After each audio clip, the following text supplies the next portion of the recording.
welcome to the show.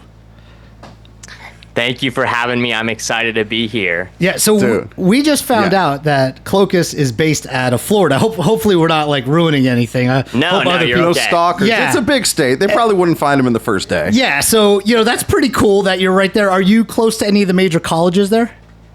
I am relatively close to a couple.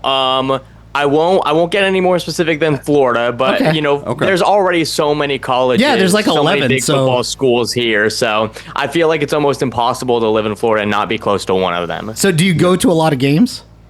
Okay, so this is actually funny. I've never been to a college football game. No way! That's awesome. This is sort of the I'm outing myself here. I have really never attended one now. I went to a small college, not a D1, not a D2 program. It was an NAIA program, and they had a football team. And even then, I was on the media team for those games, so I was in the studio that was off-site. Nice. So I've not never even in the actually stadium. been to a game. Yes. Wow. So look. Oh, dude, we grew up being in Las Vegas with UNLV, so we understand not being super motivated to watch college football. So not to get any further into your location, but just so you know, if you go to any Florida Atlantic games, it's basically free.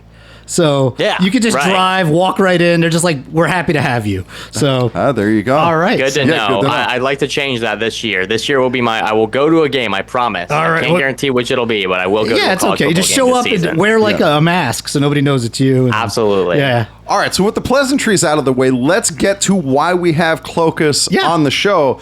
So at first, when you said, dude, we're getting Clokus, I thought that it was that band from the 90s that has the chainsaw song. But it turns out that is Crocus, not Clokus. So with that disappointment behind me, I started looking at the guy's content. And Clokus, you have amazing content. We love the creativity of what you put out there. And just like Anthony and I, you have built this entire universe around your players. So where did that begin? Where did that come from? Was it just to make the game more interesting, or is this something that goes through all of your life? You know, I've been making content. I've been a storyteller for pretty much all my life. So I think that I bring a level of creativity to everything that I do. However, when it comes to this specific football content, it just started with me sitting down saying, hey, I never got to play football in college. I wonder what my career would look like. Yeah. And then that eventually led to, maybe I should document this. Maybe I should record this career. And after that, I just that series did well, and I couldn't stop there. I had to make more characters, but I'm somebody who keeps it on brand. I like to kind of have this interconnected storyline. It's not just like everything is isolated. It all weaves together. So what was the position of that very first player, the founder of the Clokus Cinematic Universe? Yeah, the very first one was Austin Clokus. He was a running back. Okay. He was the very first Clokus, and there are a lot of people on my socials that I'll reference him, and they'll be like, oh my gosh, where is Austin Clokus? Where can I watch his content? And it's exclusive. It's only on TikTok. So every character is on YouTube or Instagram, except for Austin, who is only on TikTok. So he's a little bit more underground, but the OGs, they know who Austin is. Nice. Okay, and then what came after that? Like, you have now this core of the universe. For us, it's this also Road to Glory character named Cannonballs, and he was a quarterback that Anthony had, and then the universe kind of just expanded from there. So for you, you have this running back. Where does the universe go next? Yeah, well, first off, great name, by the way. Cannonball is it's a winner. Wonderful name. Yeah. I got to give credit where it's due. I might steal that. But secondly, I would say that, when I was making Austin, they were like, the comments were like, oh, you need to make more characters. So I was like, okay, let's say he has a quarterback and that's his brother. And for me, this is something that I say on all my, podcasts or interviews or whatever. Every single Clokus, by the way, is related to me in real life. So So the family tree now. Sometimes I have to take some creative liberties in the timeline in the family tree of the story. For example, there's characters that are people's son where it's not actually the son, but every Clokus, there is a Clokus in real life. There is a real Skylar Clokus. There is a real Jonathan Clokus. There is a real all these characters. Did any of them actually marry Sabrina Carpenter? Yeah. Listen, there's still time for me. Sabrina Carpenter. No. It's the same one, and I'm gonna just say there's still time for me. There you go. Maybe there's still time, but yeah. So eventually, when I was deciding what character to make next, I was like, okay, well, I have a brother, Jonathan, so let's make Jonathan Clokus, Sailor Clokus and Sawyer Clokus, and so on and so forth. So that's where they all come from. I like the way you're thinking. I may have to go find EA College Football 2002 so that Heisman level fullback Alan Gigas can marry 2002 Jennifer Love Hewitt. That's how it works. I'm pretty sure that's how the logic works. Yeah. Okay, so now with this revelation to us that all these people are actually members of your family, how do they feel when they are now the focus of a story that they're the quarterback or wide receiver or tight end or whatever? Dude, great question. And are they, like, if the stats aren't good enough, are they giving you, like, calls at 3 a.m. like, hey, man, feed me the ball? Yeah, that is a great question. I think that it's pretty surprising, actually, the disconnect where some of them are invested. Most of my family members, they don't really care. I'll just update I got family them like that, yeah. and they're just like, okay, like whatever. You made me in college football. Okay, that's fine. Others, sometimes are a little bit, they might feel a certain way. For example, when Skylar Clokus found out she died, and I'm sure we'll talk about that later on. Yeah. But she was, she was a little upset about it. But then, there's my dad, Mike Clokus, who he's just proud to be the greatest in the whole family, and he has the most achievements and accolades, and he flexes that and wears that badge with pride. So I think everyone reacts differently, but for the most part, everyone likes it. We all know it's all in good fun. I don't think anybody feels slighted or offended. It's a lot of fun to include them in my content. Okay, well, I got two questions here. Yeah, first, go for it, dude. Who's the Mr. Irrelevant of your family? The 400-pound, 5'5" wide receiver, which right. The black sheep is. Which, by the way, you didn't hear our opening segment. Yeah. You'll hear it when it comes out. But that's what we featured, was you talking about Mr. Irrelevant. It was his first interaction with Bo Nix. Yeah, and dude, it's good classic. stuff. Yeah, classic stuff. All right, so go. So, but that wasn't my actual question. I just popped into my head. So, sure. Yeah. So, your signature series, Becoming the Best. I mean, it's pretty much what you're known for, in my opinion, because you've gone position by position. Where did you come up with that? And, do you have one that is the absolute best of the best? Yeah, where I came up from it, I think, I don't want to sound redundant. It's sort of just, again, like I wanted to live out my college football career that never happened. And who doesn't want to be the best? Sure. That at the end of the day, that's the ultimate goal, is you want to be the greatest of all time when anyone sets out to do a road to glory career. I don't think anybody started a road to glory career and was like, oh, I want to be average. Like, I want to be an average player. So it was just that desire to, have a Hall of Fame career as myself, who loves the game of college football. And then obviously when we did the next position, that was the same thing. Now, not everybody who sets out to be the best ultimately becomes the best. Was Sailor Clokus the best quarterback of all time at the end of his series? No, he wasn't. He wasn't even close. But it is that thing we strive for. The second part of the question, actually, can you rephrase that second part? It was a long-winded answer. It was in the beginning. It was about the 400-pounder, right? Well, no. Well, I mean, that was just kind of funny. Right, go ahead. Yeah. But no, like, of the best of the best, like, yes. Is there one? Who was the best of the best? Well, and also maybe may not even be the best, but was just your favorite one to do that you really poured your heart into. Well, it's the same answer for both. I would say Mike Clokus, and I already talked about this. Right, my dad is thrilled that he's the favorite. My dad is thrilled he's the favorite. But the linebacker career was so much fun to play. It was so much fun to try to stop them, because there's just so many elements to being a linebacker in football. You are a pass rusher. You are a run stopper. You are you're a corner in a sense. It's at times. So to be able to play so many different aspects of the game and wear so many different hats was a blast. The narrative, I think, was the best narrative. There are times where the script just wrote itself. Like, we had to end up leaving Penn State because we had a controversy with Penn State, and then of course the first game we play week 1 is against Penn State, and it's like you can't make that up. So I think from a narrative standpoint and from just a fun gameplay standpoint, also I know the community really had the most fun with that one. If you want to talk about accolades, I would say Mike in college had the most accolades. I believe he's the only one to win 2 Heismans. Wow. Of course, in the grand scheme of things, Austin Clokus did end up having the best pro career. He's the only one with an MVP. He's the only one with a Super Bowl. So you can get into the nitty gritty. But if we're strictly talking about the college football universe, it had to be Mike Clokus. It's also the most fun to play. All right, so you use that expression, oh, you can't make this stuff up. Technically, you can. And so that's what I want to ask about next, because Anthony and I create these very similar characters to what you've done, and we both like the struggle of the game. And so, like in my Coach Ross series, that's based on real struggle that I had trying to rebuild Utah A&M. And that went really badly in the beginning. So what about you? To what extent does the actual gameplay steer your character versus the other direction where you kind of wrangle the gameplay to fit your character? Yeah, I would say that gameplay is always the first priority. I just want to play the game how I'm supposed to play it, and then mold the story around that, especially because I wouldn't give myself enough credit to say I'm good enough to mold gameplay around a story. There are times where I would love to have a breakout game this week. I'm just not good enough at the game to do that. Now, eventually, maybe we get to a point where I am, and we'll cross that bridge when we get there. But yeah, I think it is always gameplay first, story second. Sometimes, obviously, it's impossible to have zero bias when you're playing if you really want something to happen. But for the most part, I do prioritize just sitting down, playing the game, and we see what happens.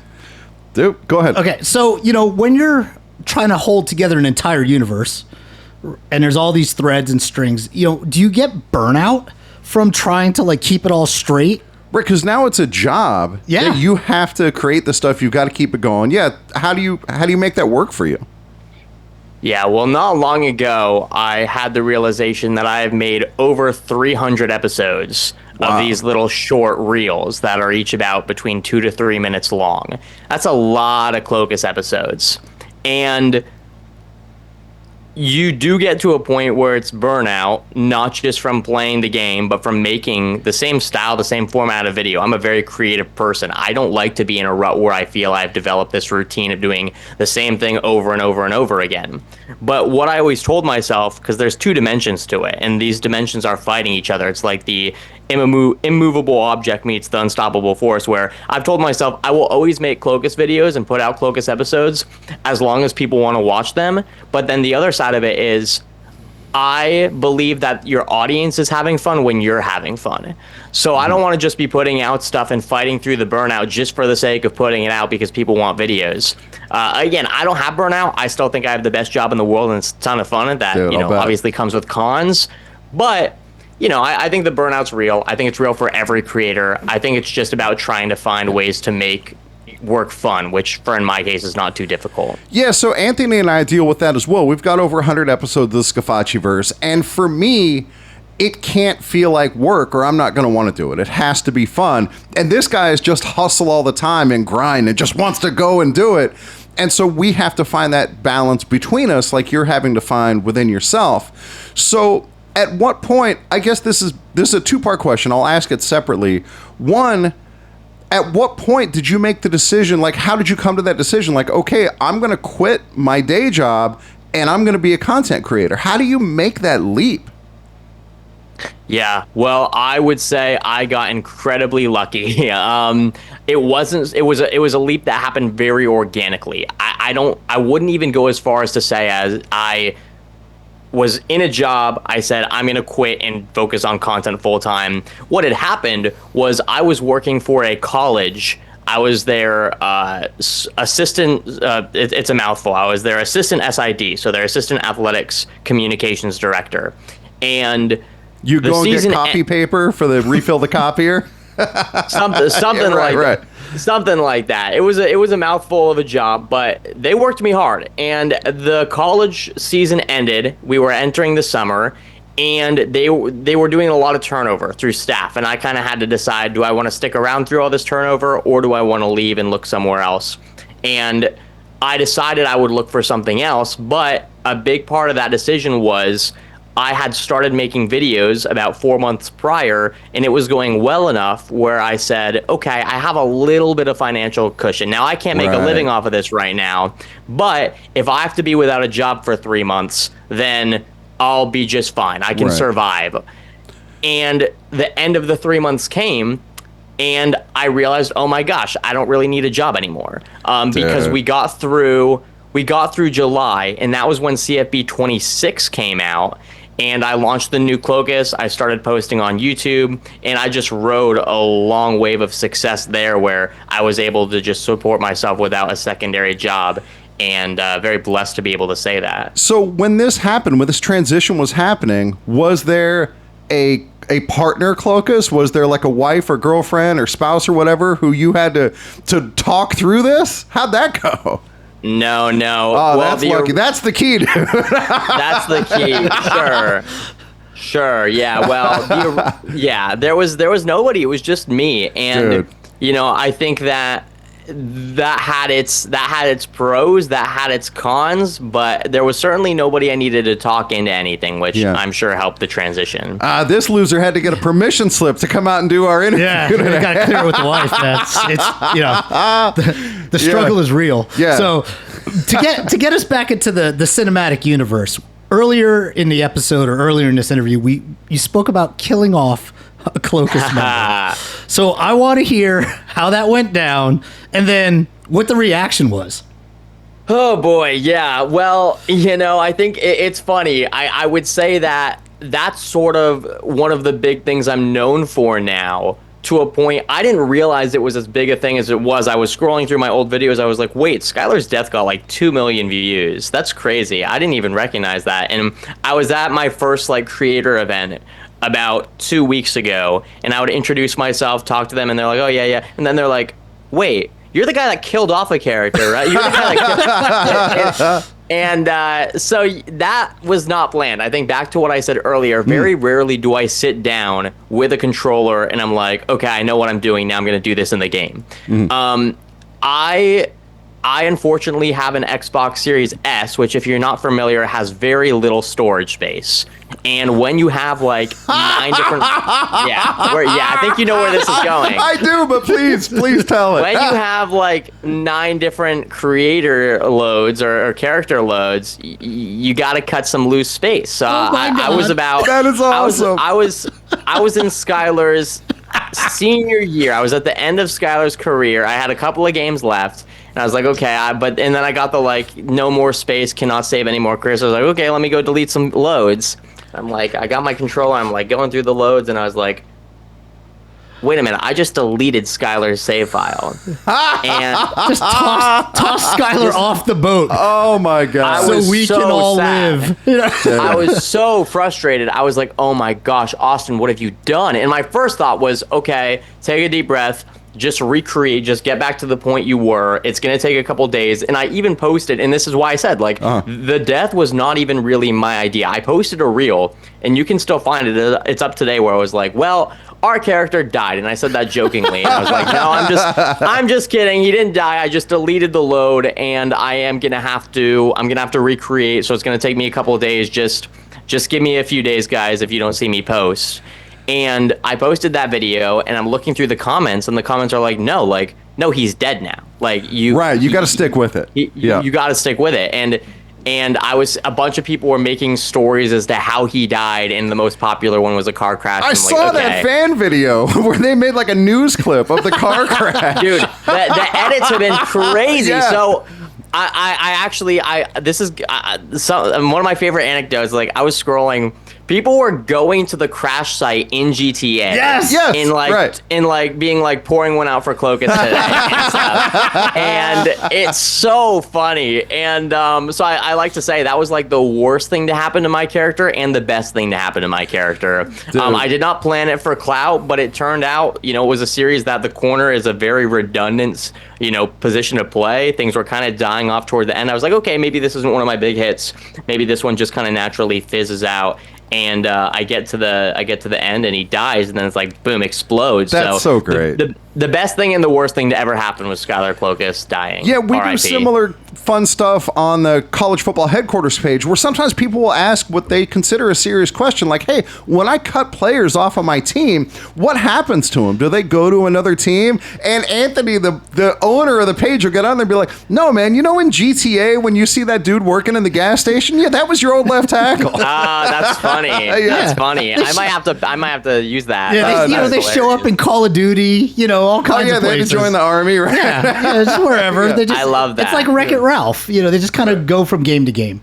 So right. I love that. Yeah. So now with 27 about to drop, it's I think 6 days away. Last I checked at the time. I don't know. I'm not getting mine until the 9th because I paid the cheap version. 5 days away. Okay. Yeah. So what do you have coming up first? What is your first plan on 27? Have you revealed it to your audience yet, or is this still hidden information?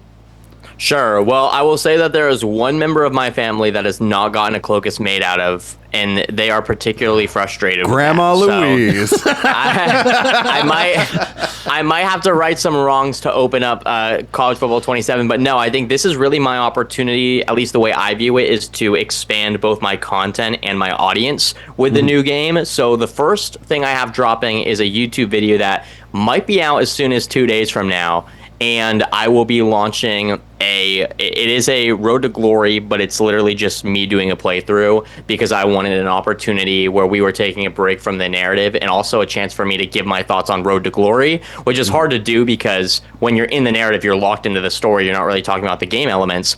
I wanted to just put out a video with the new game saying like, oh, and here are my thoughts like on the new Road to Glory, which obviously will come out in the video. As for Clokus content, yeah, kind of the same plan. As soon as July 2nd hits, I will launch my first reel with my first Clokus. I have confirmed it will be a tight end. That's all I've told people.